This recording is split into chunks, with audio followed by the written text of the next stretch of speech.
نماز فجر پڑھنے کے بعد آقا کریم صلی اللہ علیہ وسلم تشریف فرما ہے۔ کریم آقا صلی اللہ علیہ وسلم نے فرمایا میرے صحابہ آج تم میں سے کون سا ایسا خوش نصیب ہے جو روزے دار ہے؟ کون سا ایسا شخص ہے جو روزے دار ہے؟ روزے دار ہے۔ عمر فاروق رضی اللہ تعالی عنہ نے عرض کی یا رسول اللہ صلی اللہ علیہ وسلم میرا رات کو ارادہ تھا کہ میں روزہ رکھوں لیکن صبح میں نے چھوڑ دیا، روزہ نہیں رکھا۔ نبی علیہ السلام نے فرمایا میں نے پوچھا ہے کہ کون ہے جو روزے دار ہے؟ صدیق اکبر نے ہاتھ کھڑا کر دیا، عرض کی یا رسول اللہ صلی اللہ علیہ وسلم میں نے آپ ہی کے حکم پر رات کو ارادہ کیا ہے اور آپ ہی کے حکم پہ اپنی یہ بات یہ راز کھول بھی رہا ہوں کہ میں روزے دار ہوں۔ تھوڑی دیر گزرنے کے بعد پھر نبی علیہ السلام نے فرمایا تم میں سے کون سا ایسا شخص ہے جس نے صبح صبح کسی مریض کی عیادت کی ہو؟ فاروق اعظم پھر بولو، عرض کرنے لگے یا رسول اللہ صبح صبح کہاں جائیں گے؟ کہاں جائیں گے؟ نبی علیہ السلام نے فرمایا عمر چپ تو ہو، میں جن سے پوچھ رہا ہوں وہ خود ہی بول پڑیں گے، چپ تو ہو۔ فاروق اعظم چپ کر گئے، صدیق اکبر نے پھر ہاتھ کھڑا کر دیا۔ فاروق اعظم بڑے حیران ہوئے، صبح صبح صدیق اکبر نے عرض کی یا رسول اللہ صلی اللہ علیہ وسلم 3-4 دن ہو گئے تھے ہم نے عبد الرحمن بن عوف کو مسجد میں آتے ہوئے نہیں دیکھا، 3-4 دن گزر چکے تھے عبد الرحمن بن عوف کو مسجد میں آتے ہوئے نہیں دیکھا۔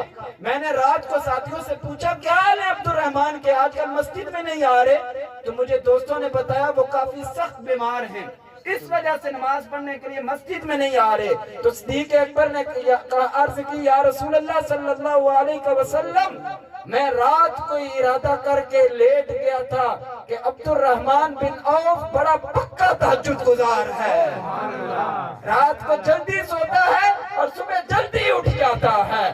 میں نے جب یہ خیال پیدا کیا تو میں نے کہا پہلا صبح کام یہی کرنا ہے، تہجد کی نماز گھر میں پڑھنی ہے اور اس کے بعد عبد الرحمن بن عوف کی عیادت کرنے جانا ہے۔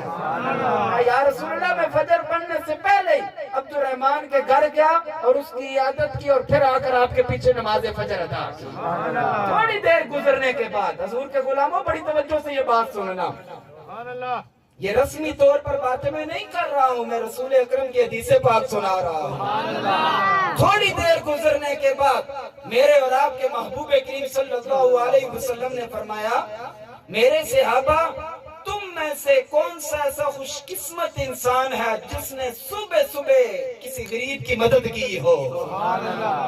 فاروق اعظم پھر بولو، عرض کرنے لگے یا رسول اللہ صلی اللہ علیہ وسلم ابھی تو سورج بھی نہیں نکلا ہے، صبح بھی صحیح طرح نہیں ہوئی ہے، کہاں سے ہم صدقہ دیں گے اور کس کو دیں گے، کس مسکین کی مدد کریں گے؟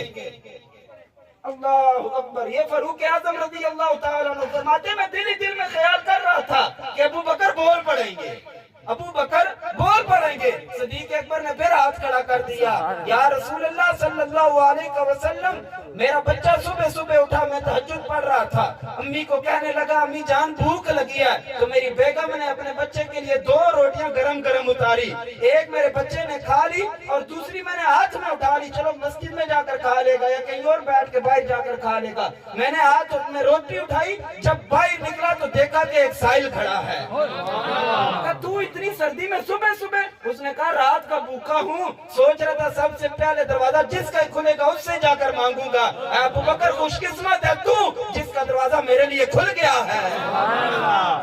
صبح صبح فاروق اعظم رضی اللہ تعالیٰ عنہ حیران رہ گئے۔ صدیق اکبر نے اسے کھانا کھلایا، یا رسول اللہ میں مسکین کو کھانا کھلا کے آ رہا ہوں۔ اللہ اکبر۔ میرے اور آپ کے محبوب کریم کھڑے ہو گئے، ابو بکر کی پیشانی چومی اور گلے سے لگا لیا، فرمایا مبارک ہو تجھے اے ابو بکر، اللہ تجھے دنیا اور آخرت میں کامیابیاں عطا فرما دے گا، اللہ تیرے اوپر رحم فرمائے گا۔ لبیک لبیک لبیک یا رسول اللہ، لبیک لبیک لبیک یا رسول اللہ، لبیک لبیک لبیک